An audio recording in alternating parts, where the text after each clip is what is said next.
Барлықтарыңызға сәлем достар, каналыма қош келдіңіздер.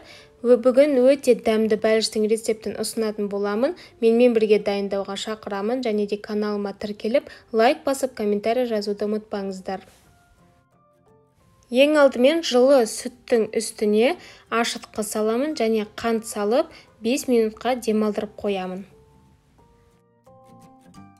Содан кейін дәміне қарай тұз саламын. Жұмыртқаның ағын саламын, және де қаймақ саламын. Керегінше ұнды салып, толықтай жұмсақ етіп қамыр илеймін.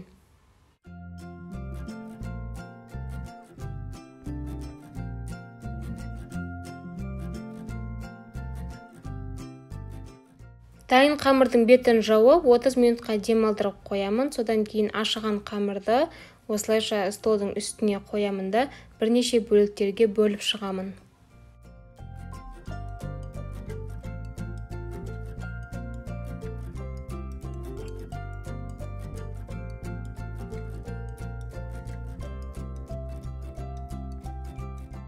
Әр бөлінген қамырды осылайша жұқа етіп, дөңгелекше етіп жасап шығамын, сосын жұқа етіп жаямын. Салмасы ретінде өз қалауларыңызша неше түрлі салмамен эксперимент жасап көрсеңіздер болады.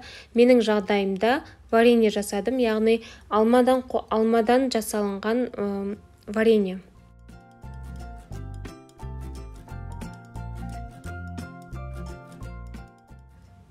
Енді кесілген қамырдың екі жағынан, осылай видеода көріп тұрғандарыңыздай, кішкене екі жағынан кесемін де бірін-біріне алмастыра отырып бүгемін.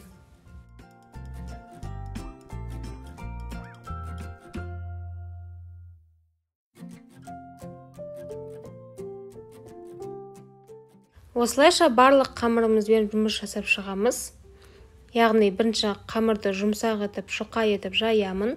Содан кейін ішіне салмасын салып, ортасына ғана салмасын саламын да, екі шетін кесіп, екі шетін алмастыра отырып бүгіп шығамын.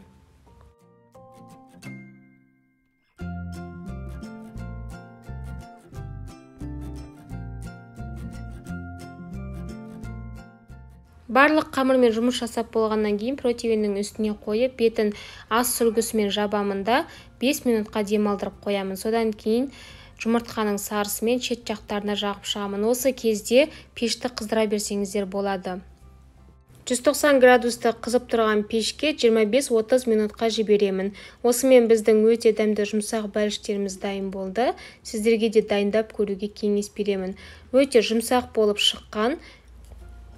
Әрине сәндік үшін қант ұнтағымен сүйіп шықсаңыздар да болады. Осымен біздің бәліштеріміз дайын болды. Барлықтарыңызға ас болсын.